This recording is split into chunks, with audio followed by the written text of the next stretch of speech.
Which side are you on? Which side are you on? And we're here today to raise serious issues and concerns that affect really the health and safety and the lives of the students, faculty, and staff at all the community colleges in California. Because despite the pandemic that has been going on for more than a year, community colleges around California are not prepared to protect students, faculty, and staff. And we believe that this issue of COVID is an issue that has to be confronted directly. And this is the first rally that we've had in the United States, actually, to say we're here to shut down COVID. We're here for a zero COVID policy that will protect the people of the community colleges and the people of California in this country. So I want to thank you here for joining us. We're going to have a number of speakers, and we're going to be making some demands on the board of directors of the California governors of the community college who haven't been listening to us about these issues and protecting the students and faculty. So our first speaker is going to be Rick Baum, who's a faculty member of San Francisco Community College and also is a member of a higher education action team. Welcome, Rick. Thank you, everybody, for being out here today. Let me just say, if there was justice in this world, we would not be having to hold this protest today, because the state chancellor would have seen to it that, like the UCs have done and the CSU colleges have done, that there is a coherent policy across the entire state, not only to protect the students and the workers at a place like my college, City College of San Francisco, but to protect the community. One of the things that has to be pointed out is that there are a lot of protections in place for those attending the schools that predominantly attract the wealthier in our country, the training grounds for our next ruling class like Stanford, places like Harvard and Yale. But where we have essential workers or children of essential worker families, such as City College of San Francisco, there's minimal protection being offered. We have nothing that's being reported to us that's very clear and coherent about having proper ventilation in the classrooms.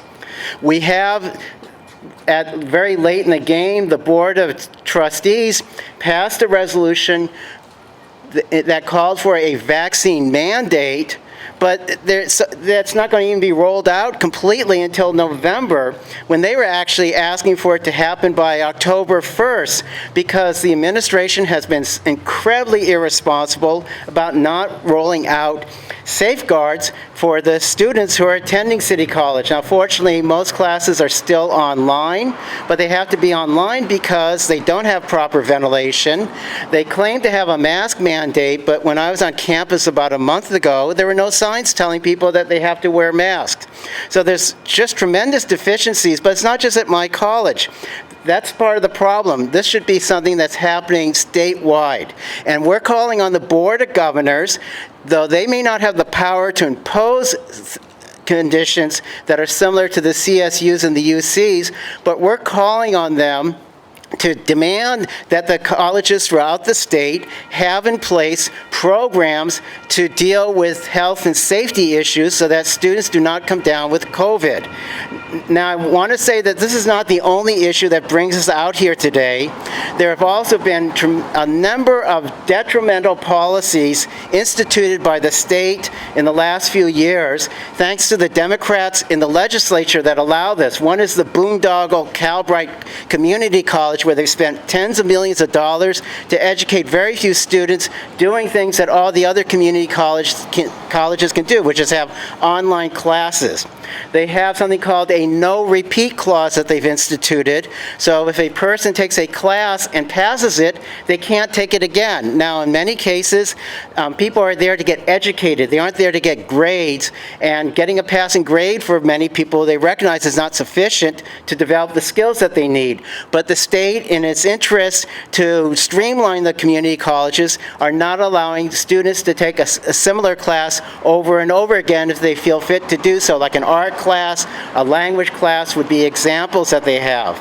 Furthermore, they are corporatizing community colleges, trying to have them run like they're a business. We're told all the times as faculty that we have to be more productive. What does more productive mean? It means seeing to it that more students are processed through the system and quickly, as opposed to educating people. Our college has had so-called financial problems, and what do they talk about? Leveraging our assets like a business would do. So they've closed down campuses, satellite campuses, and they've sold off some of the property that's under the control of the college.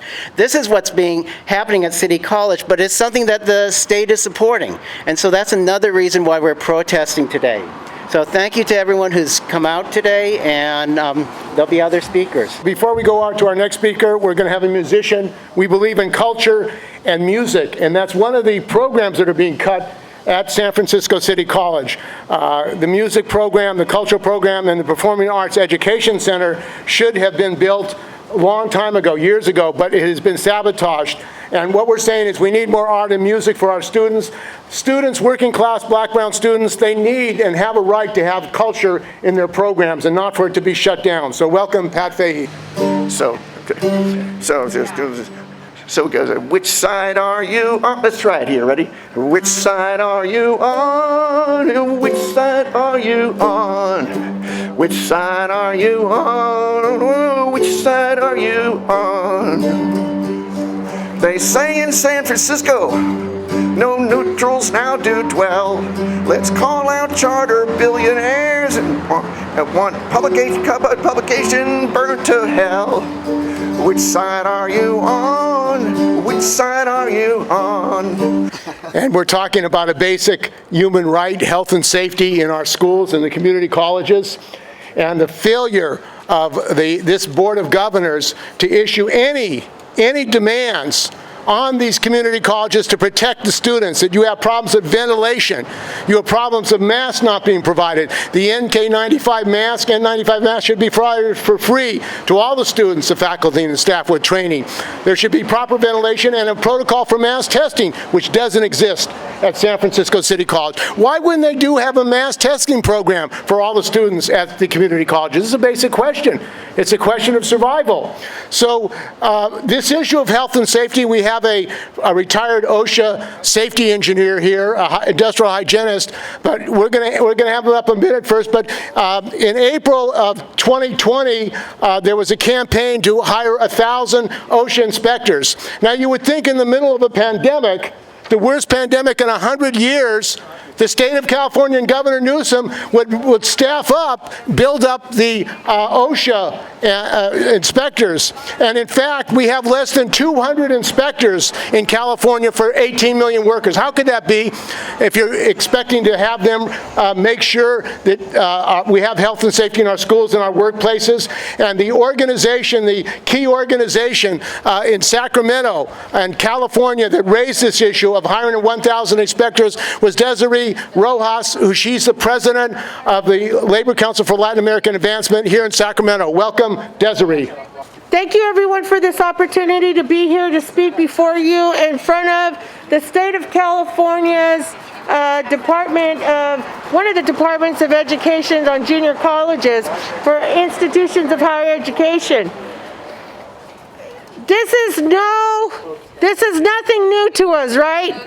Privatization has been attacking the working class, families, and busting unions for a long time. The problem is today, the way that we see it with LACLA in our chapter and nationwide is that the government is not giving anything back to the working class. Let me say this again. The government is not giving anything back to the working class. And through this pandemic, with Trump's in place tax plan that has still been carried out, that has affected many working families across this country, these rollbacks have yet to happen. Our concern today is about all workers, but our concern today is also about the governor's boards across the state of California for each department that does not allow an equal opportunity for citizens and labor to sit at the tables to make the decisions that protect workers in these departments. For an example, on this board, are there any representations from the student body? Are there any representations from labor or from citizens' input? These are big business decisions made at those people who want to keep control and who want to privatize labor and jobs across the board. We're very concerned with this because we want to know today what the numbers look like for Latinos, blacks, Asians, natives, and for those mostly impacted by economic change in state departments. We want to know who is being fired today and why. During a pandemic when families should be protected. The other question we have is that almost a year ago, we protested outside of the State Department at Cal-OSHA. We wrote a letter to the governor with our concerns. And in that letter, we emphasized that putting Californians back to work could be trained as Cal-OSHA inspectors to go out into industry like the chicken poultry industry jobs and industry jobs throughout this valley that would protect farm workers, that would protect janitors, that would protect teachers and nurses and doctors out in the field. Those protections by people, by putting people back to work, would work for California. Make no mistake about it. We were against the recall. We organized strongly against the recall. From phone banking, postcardings, and knocking door to door. Yolo County and Sacramento County, I can tell you for a fact that we mobilized hard no on the recall. Thank you. But we want something back. Yes. We want respect. We want the protection of workers, the protection of families. And we want to also tax the billionaires in this state who do not pay any taxes but roll over and squish the worker and overwork the worker in this state today. And what we're saying today is that the Jeff Bezos and all these wealthy, generational wealthy families like the Ghirardellis, Sunkist, Dole, all of these families that are here in California, the Bezos, and all the dot-comers, it's time for them to pay their taxes. And we are demanding health care for all. The type of health care that protects workers and erases student debt and has an apprenticeship program that will allow any student to become a nurse and doctor for free. We know how to do these things. We know how to pay for these programs. We know how to do fire prevention. Governor Brown, the first Governor Brown, implemented the California Conservation Corps. And they have almost dismantled that program.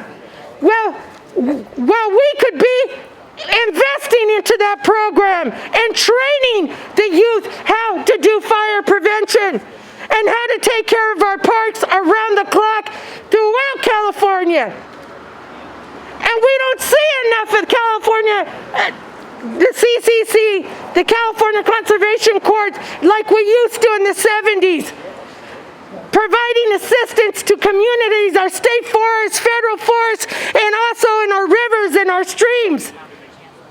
We have relied on a corporation to do this work for us while subcontracting out. And that's where we're going wrong, in the wrong direction.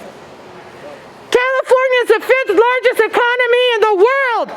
We are feeding the world. But yet we're not protecting workers enough in this state. And we have no health care. Don't be fooled when they say that we can get health care nationally before we get it in the state. That's a myth. That is the way you shoot it and squash it. The only way we're going to get health care is we get it in California first, and then we'll get it throughout the rest of the nation. And we need health care for all in this country.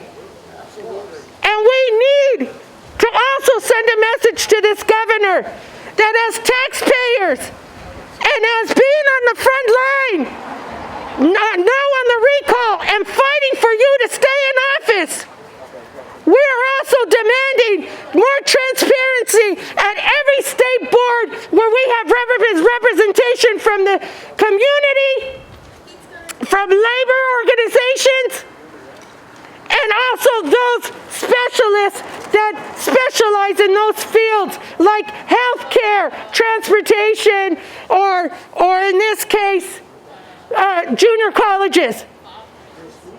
Who sits on these boards? Why are they making the decisions they're making? Why do they want to subcontract out and privatize so many of these jobs? What is their connection to other connections?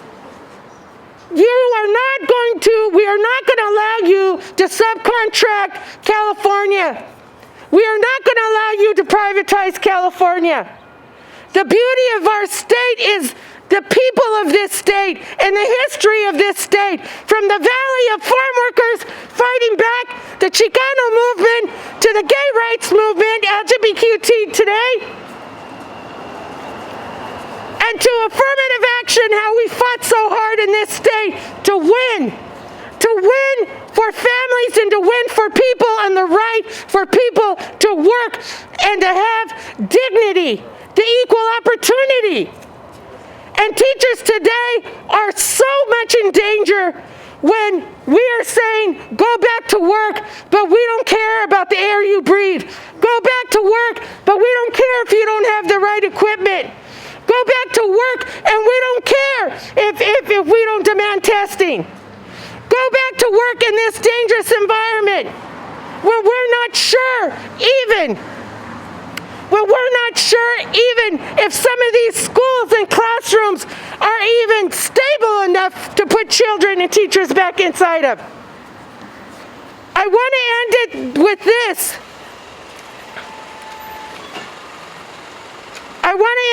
this.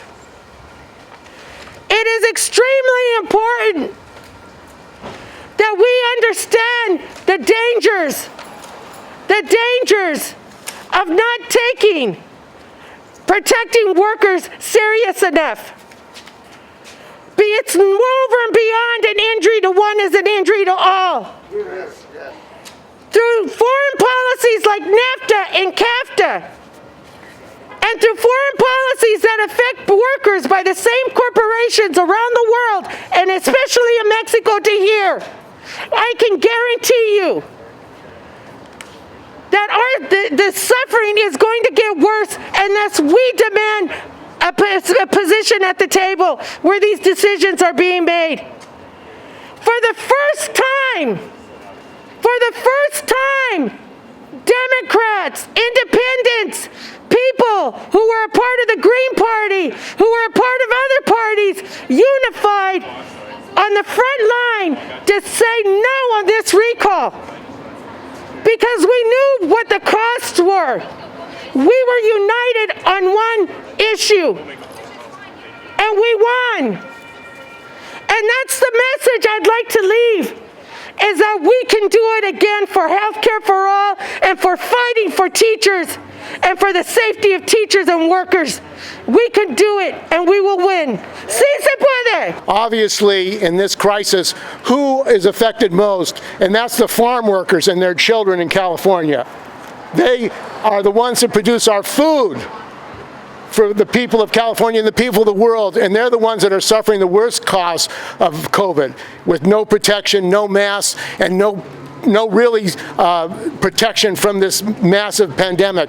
So our next speaker is Lisa Guzman, and she was a teacher in the San Francisco Unified School District. She's presently a student at San Francisco City College. Welcome, Lisa. Thank you, Steve.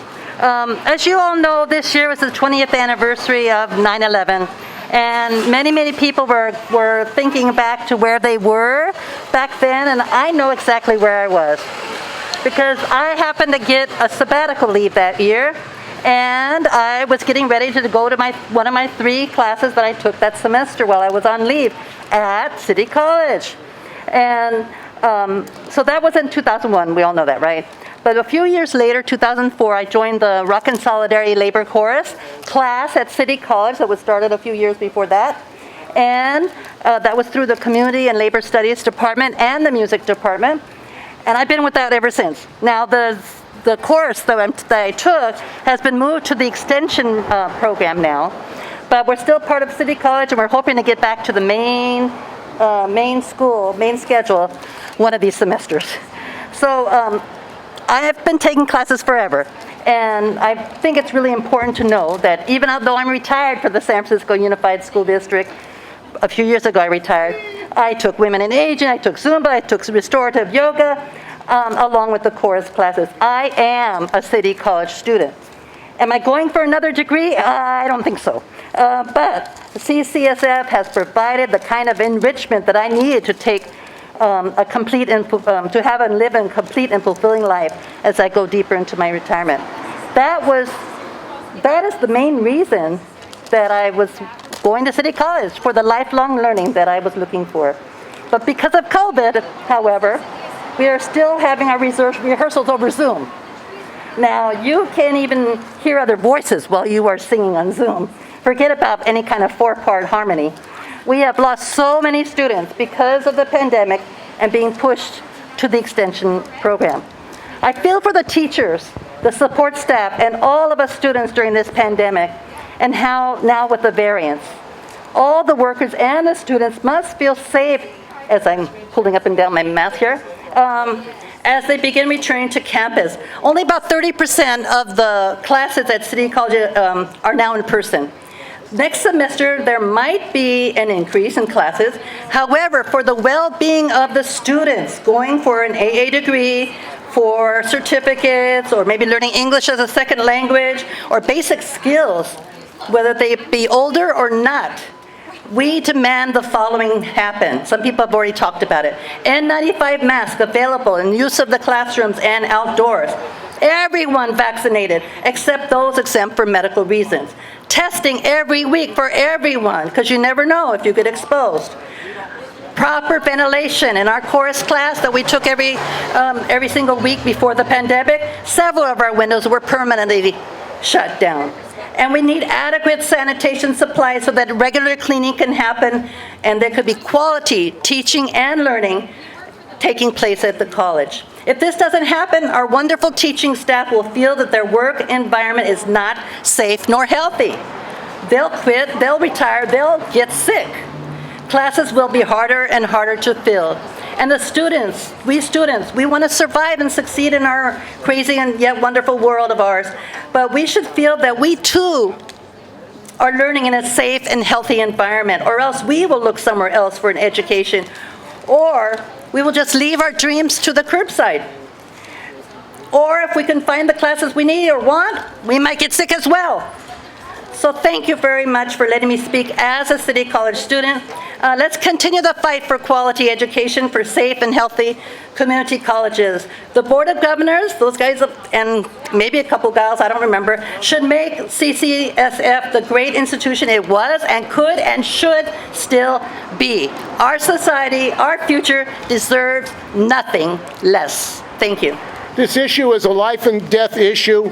It's a survival. Students get it, faculty get it, and staff get it. And it's unacceptable. No one should be getting COVID, and we can stop it with the COVID zero policy. Somebody who knows about COVID professionally is Charles Oakley, who's just a retired Cal-OSHA inspector and safety engineer. And he has been speaking out about the need to protect people, what can be done and what is not being done. Welcome, Charles Oakley. I speak on behalf of the Communist Workers Group, and we're here to support the Zero COVID policy campaign and the campaign of the United Front Committee for a Labor Party to fight for a Labor Party that builds a workers' government to expropriate the private property of the commanding heights of the economy and create a socialist society. I've just been informed by the owners of this building who have rented their building to the state of California that I'm standing on private property. What do we think about private property? Who did they take this land from? We know that. They took this land from the indigenous people, sold it to a corporation, and then they're telling the public of California that they can't stand in front of the Chancellor's office and tell them to change their policy and protect our families and our children. So the reason that we're here is because the capitalist class has been running the response to the COVID crisis. Have they done a good job? No. 600,000 dead in the United States and counting. Millions dead across the world. Millions more will die. Because they're not getting vaccinations? No, not necessarily. Because they are not willing to institute a zero COVID policy and to run a workers' shutdown, to have a shutdown of the economy that is protected by the working class, that the working class make sure that everyone who needs food, needs rent, needs housing, needs medical care gets it. The capitalist class hasn't done that. They just cut off our people's unemployment last week, and in a couple of weeks they're going to be throwing thousands of people out on the street because they are going to cut back the moratorium on rent evictions. And these folks from the building ownership come and tell us and want to lecture us about private property. So, just to get back to my professional career at Cal-OSHA, I don't want anyone to think that the workers at Cal-OSHA aren't doing their job double time to protect the workers of the state of California. But they never got inundated with 12,000 phone calls a year for one issue. They don't have enough people to go out on every call. My job was to do investigations of the hospitals. And what I understood about hospitals, and that's important about what the struggle is at the schools right now, is that the protection is based on ventilation. The protection that the people with COVID are supposed to get, they are supposed to be put in airborne isolation rooms. Infectious airborne disease isolation rooms with an air change of 12 air changes an hour. That's what it takes for a nurse to safely go into a room and provide services to someone with COVID. The hospitals were not able to provide that. They only have 2 airborne isolation rooms per floor, most of them. So they spread the people with the COVID out on complete wards or integrated them with others, and they didn't provide the ventilation, and indeed they didn't provide sufficient personal protective equipment like N95s, which are designed to be used one time and thrown out. Most of us are wearing these surgical masks. They told workers that they could go in and treat people with a surgical mask. But the regulation says that you have to wear an N95 mask to protect yourself from the small particles. This is an N95, and they didn't have sufficient N95s. Prior to the pandemic, if someone had tuberculosis and a nurse had to go into them, they would wear an N95, and on the way out, they would clean themselves and throw out the N95. Now the nurses are told they have to wear them all day long. Then you wonder why the nurses are getting sick and some of them are dying. They should be going out on strike. Exactly. That's what we need. We need massive strikes by the nurses, by the entire working class to institute a zero COVID policy and to fight for a workers' government.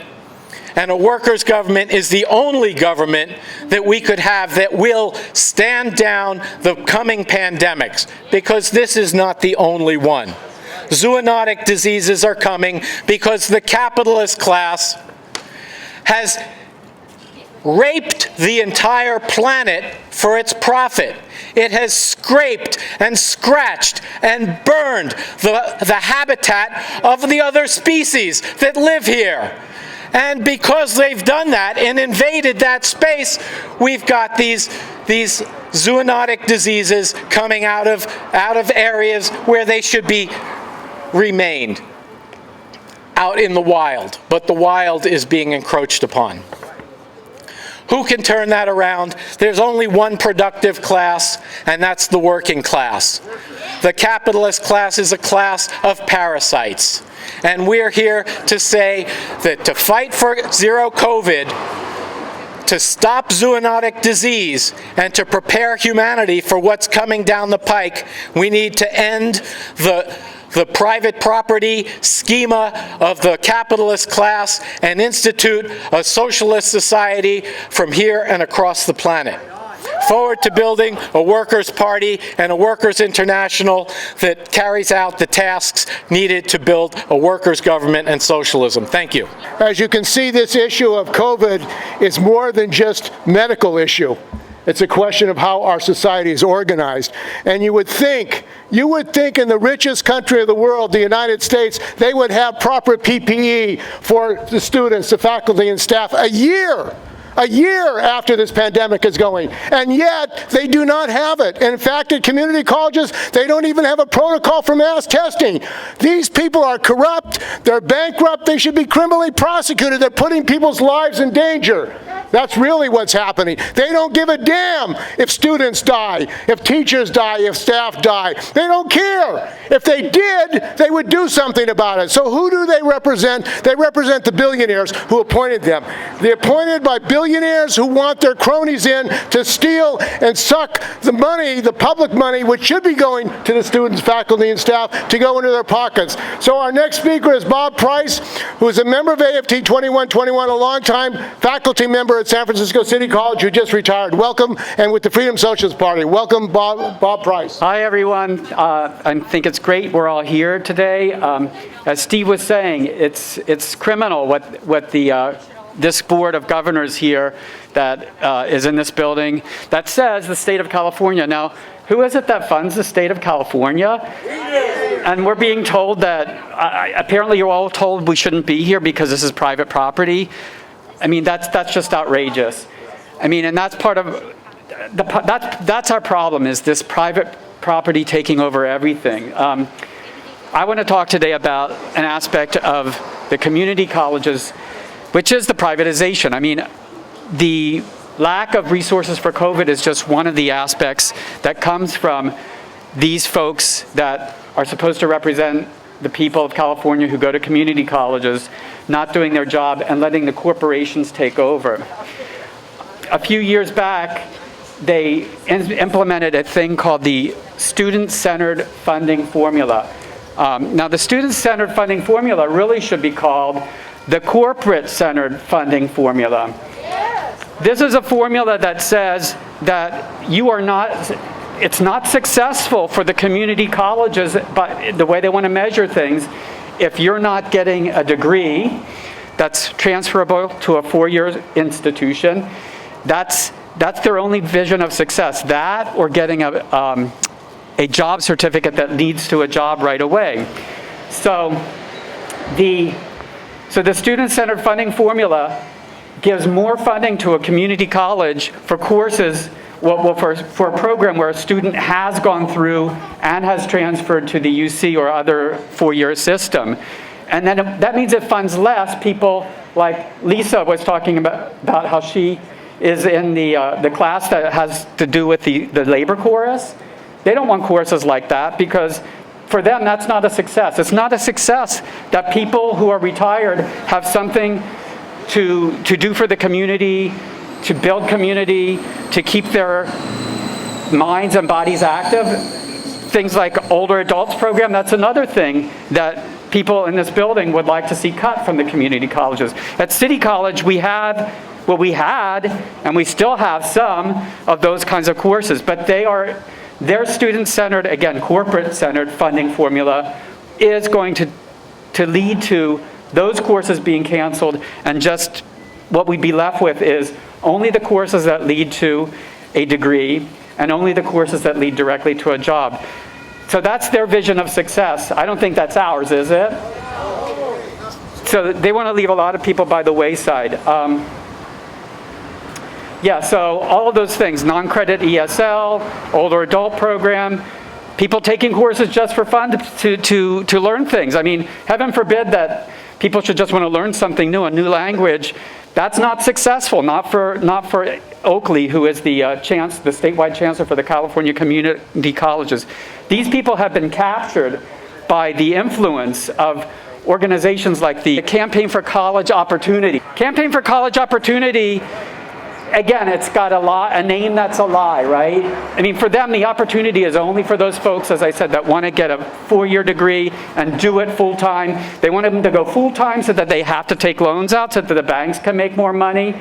Say his name again. Oakley. Eloy Ortiz Oakley is the community college chancellor who he's behind all of this. He goes along with it, and so do the majority, I believe, of the board of governors that are in there. How is he tied to Lumina? How is he tied to Lumina? The Lumina Foundation is a big funder of the Campaign for College Opportunity. The Lumina Foundation is one of them, and the Lumina Foundation, that's the student loan industry lobbyist organization, basically. They want people to be in debt so that they can make more money for student loan corporations and banks while we see courses being cut. And then ALEC is another important connection to all of this. The American Legislative Exchange Council, they write the kind of legislation that does things like implement the so-called student success funding formula, or the student-centered funding formula. That's where the Koch brothers. So, yeah, and the Koch brothers are part of ALEC. I mean, so all of those folks are connected. The Bill and Melinda Gates Foundation is another one. They've ruined the K through 12 schools by putting charters in most of our major cities and are pulling money away from the public schools and impoverishing them, leaving them more segregated than ever, with students who don't have, students who need have special needs are left in those schools because they can cherry pick which students to take for their charter schools to make them look more successful by their criteria than what the public schools in general are doing. So teaching to the test. So we need to, as Charles said before, this is all part of the system of capitalism that promotes private property as the primary thing that is supposed to make everyone happy and healthy. And we know it's exactly the opposite of that. So it's time for us to keep building a movement so we can, by a revolution, take over and get rid of capitalism and bring in humane socialism that is democratically run by working people. Thank you very much. This rally is the first. We're coming back here. We're going to get the word out to the community. Most people in California don't know about a zero COVID policy. Why is that? Why are people in California and the United States unaware of a zero COVID policy? And the reason is you have the Republicans saying herd immunity, just die. That's what we want you to do, just die. And then you have the Democrats saying the solution is more vaccines. And the vaccine tests, Pfizer, they fund the tests saying you need more vaccines. So here you have the drug companies, which are for profit, putting out tests saying the solution is vaccines. No, the solution is public health, shutting things down, paying people while they're at home, and shutting down the virus, which is being done in Taiwan, which is being done in New Zealand, which is being done in China. Why are we not doing it here in this country, where nearly 700,000 people are going to die? It could be millions are going to die, because this is not going to go away. This can last another 5 or 10 years. Do we want to live another 5 or 10 years with this pandemic? COVID now. Our next speaker is Roger Scott, who's the past president of AFT 2121 on the San Francisco Labor Council, who has been fighting privatization and also demanding that the unions, California Federation of Teachers, CTA, come forward and support this struggle. Welcome, Roger. Thank you for having me. It's good to be here. First of all, I'm a proud member of the working class who knows the value of education. I'm the last child in a family of sharecropper ranchers and farmers in Texas, and the first person to get a degree from college. I was a juvenile delinquent in junior high school and kicked out of high school 6 times in 5 semesters. But I went to Texas Tech, a large land-grant college 3/4 of a mile from my home, and got a degree, a BA in 3 years. And it's been that's allowed me to become a teacher later, and I've had a very good life teaching in 4 countries in 5 states of the U.S. Well, all of you here understand that education and healthcare are not marketable commodities and should never be treated as such. And obviously, people who make a living from doing that make a very good living, including Eloy Oakley. By the way, I don't know how many of you understand what his salary is. He makes $398,000 a year. That's $2,000 less than the president's salary. And he, in my view, Oakley and the people who support him are incompetent. In my view, they're careerist bureaucrats and enemies of the people. They're in a position to implement one of the probably the most enlightened educational policy in the history of the world. That's the California Master Plan for Higher Education. Our sister here mentioned Pat Brown. When he was governor in 1960, that magnificent plan was created. It's never been fully implemented, and bureaucrats like Oakley and the others they oppose that. In my view, they're not only careerist bureaucrats, but they're educational entrepreneurs who've managed to make public education their own private enterprise. And by the way, when I graduated from Texas Tech at the age of 20, the tuition went up from $25 to $50 a semester. And I think Steve told me a few years ago that when he was a student at San Francisco State in 1968, it was what, $65 a semester? $72 a semester. Now, as you probably know, the student loan debt is $700 million greater than the U.S. credit card debt. And in Oakley, for example, the Board of Governors increased his salary after he was given no confidence votes by the California Federation of Teachers, the faculty association, and the academic senate censured him for autocratic decision making without consulting faculty and other people who should have been consulted and should have had a voice in the shaping of the policy. Would you repeat that one more time? Yeah. Okay. Well, first of all, when you have we have many shameful and outrageous examples of privatization, and what Oakley has done is a very telling and shameful example of that. And several people have talked about the recall recently. What is more outrageous and extreme example of privatization than the rich reactionaries being able to buy an election? They were defeated and will be defeated in San Francisco in the attempt to recall our most intelligent and heroic district attorney in the country, maybe, Chesa Boudin. At any rate, we will continue to fight these battles, and we will make sure that that City College and other community colleges just continue to provide the community college education that the people need. We will fight against this narrow, fascistic view, even in my view, to convert community colleges to two-year junior colleges primarily focused on transfer. There should be more people transferring to four-year institutions, but you don't accomplish that by cutting courses that people need, like for seniors and lifelong learning and all the many others. So we will continue fighting, and in the future, when we come back, we'll take over.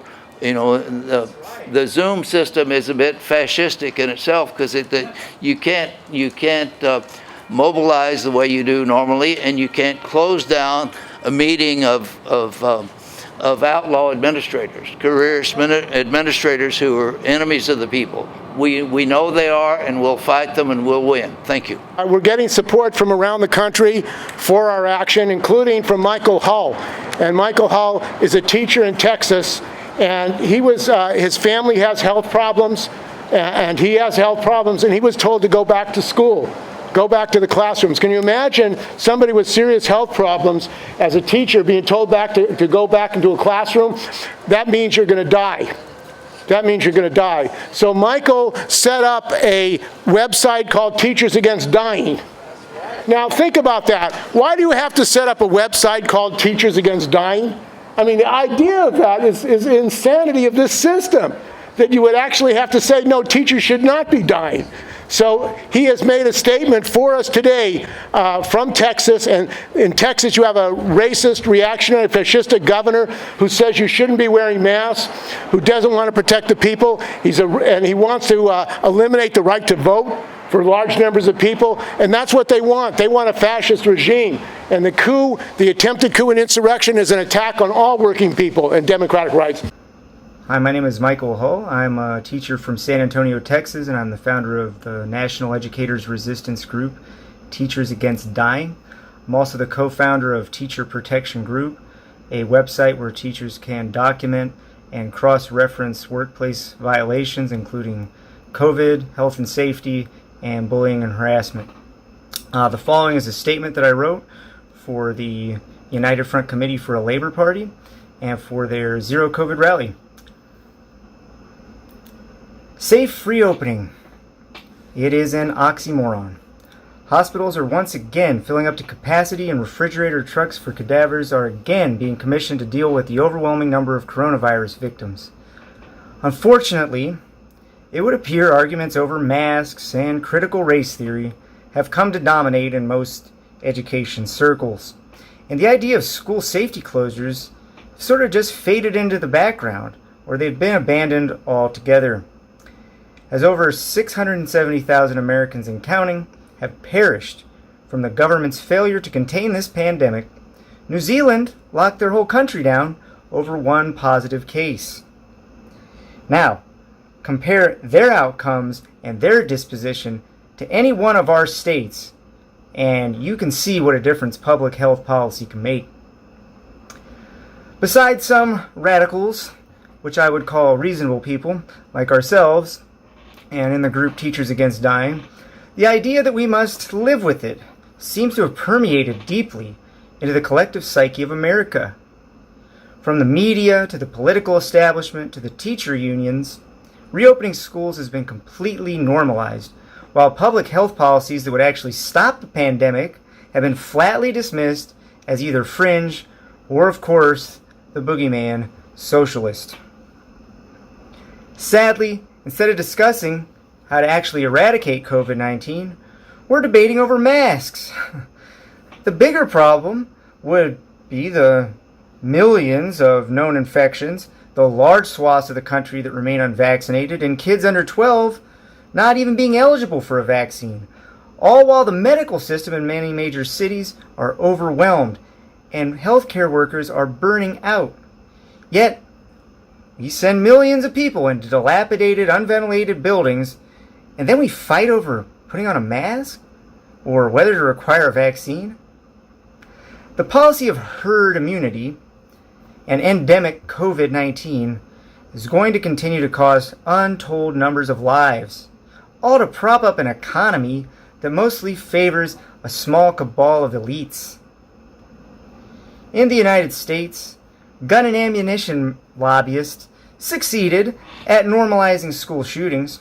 It's now normal and routine in America to do active shooter drills in schools, and no matter how many people die, the response is always this disingenuous thoughts and prayers. Well, the political donor class who want to preserve this subsidized daycare for the Dow Jones, they're basically doing the same thing here. But with the pandemic, this might be a little more self-defeating, as further strains on the healthcare system, labor shortages, and societal unrest may well become unsustainable. There's also the possibility that a new variant could bring us right back to square one, or possibly put us in a much worse position. This was all so avoidable, and it was so short-sighted, and that is really the tragedy of it all. Nevertheless, for all our differences, many Americans have made a firm stance against reckless reopening policies and against normalizing death. While teachers may get ridiculed by other workers and called lazy, we want to work in our pajamas, etc., by other workers that may have succumbed to Stockholm Syndrome, make no mistake, we are a sleeping giant. We are definitely capable of leading a serious and desperately needed working class movement. Those of us who advocate for zero COVID might be a relatively small group, but we continue to be on the right side of history, and I believe a good cause will always continue to draw good people to it. With so much cognitive dissonance, toxic positivity, and gaslighting all around us, we are making a big statement, and that's important. We must continue to educate the working class not only about the challenges we face from the political establishment, who are openly hostile to our interests, but from those that pose as our allies. The AFT and NEA never mount any real struggle. In fact, from school reopenings to mask requirements to online options to siphoning billions away from public schools into privates and charter, the national bossership seems to be yet another layer that the average teacher has to fight against. And let's not forget how they isolated 4.7 million members on a district-by-district basis last year during an unprecedented aerosolized pandemic that has killed well over 500,000 Americans and counting. In July of 2020, AFT passed a resolution that merely allowed for local and state affiliate to have safety strikes on a case-by-case basis and as a last resort, and that's a quote. There were actually some wildcat strikes that materialized, but both national bureaucracies kept them isolated and offered little to no support. They did not galvanize their numbers. That's why thousands of us had to form Facebook groups and independent organizations to network and organize protests. The primary concern of the political establishment and the union bureaucracy is maintaining the subsidized daycare for the employees of the 1%. Demands for safe working conditions are but a mere annoyance to them. They must placate with empty promises and hollow rhetoric from time to time. That has been true from the outset of this. Sadly, as unvaccinated kids go back to school, and some states even ban individual schools from masking requirements, variant strains are liable to emerge that could render the current vaccines less effective. People are going to die, while Randy Weingarten eats lobster and rubs elbows with the political elite while collecting her bloated $500,000 a year salary. It is clear that the working class in America must take matters into our own hands. We must form our own political pressure. We must form our own organizations, and indeed, that includes our own Labor Party. Thank you. Merle? My sign reads, "We, as older adults, have been attacked in that we've been deprived of classes, classes that allow us continuity in learning, which is so essential as anyone is growing, but especially for older adults who need the stimulation, who need the learning, who need the socialization, who need the pride of feeling that they're connected with the general community. So what has happened at City College is that most of their OLAD, older adults program, was shut down. At first, there were 58 classes, and that actually was a decrease from the past. And now there are three classes, and the classes that normally went throughout the city were held in hospital settings, in senior centers, at City College, at Fort Mason. At Fort Mason, we had a marvelous art program for 40 years. And until the time that the Board of Trustees for City College decided we don't need that anymore, and they closed down the Fort Mason campus. All right, that was about 100 older adults program, people there attending that program. And now they have no place to go. Those older adults that were there have no opportunities to sculpt, to draw, to paint, to feel like they are contributing members of the society. So it's an assault on older adults as well. And it just amazes me to think that many of the board members on the Board of Trustees are not young people. And for them not to have any empathy, not to think about, well, we can't deprive, we have to rally for the older adults, but they didn't. They no longer represent us. We are the voters in San Francisco. We voted for bonds for City College, and yet we've been isolated from the programming there. So I want to thank everybody who came out today. But also, you need to see how interconnected these assaults are. All right, thank you very much. One of the things that we're also here to say is that young students are basically being told shut out of public community colleges. The maintenance program, training program at SFO was shut down and moved to Evans campus in the black community. They want to pollute the black community. And we learned that, in fact, they want a for-profit maintenance facility at the airport, the San Francisco city-owned airport. So, and they also tried to cut the nurses program. Now, why would anybody want to cut a nurses program in the middle of a pandemic? This is really the insanity of this system, of this capitalist system. The idea that you would cut a nursing program in the middle of a pandemic, it's criminal. So our next speaker is Sarah, who is also a student at San Francisco City College. Welcome, Sarah. I am Sarah. I am a member of the Freedom Socialist Party, and I'm a biotechnology student at CCSF. So, as a previous speaker said, this problem of the pandemic is systemic. All of these problems are interconnected. And I want to talk to you today about the National Mobilization for Reproductive Justice and some of the things that keep students from learning. One of those things is an unexpected pregnancy. One of those things is being unable to support a family that, maybe someone didn't choose to have. And so what's happening in Texas right now, have you heard about this?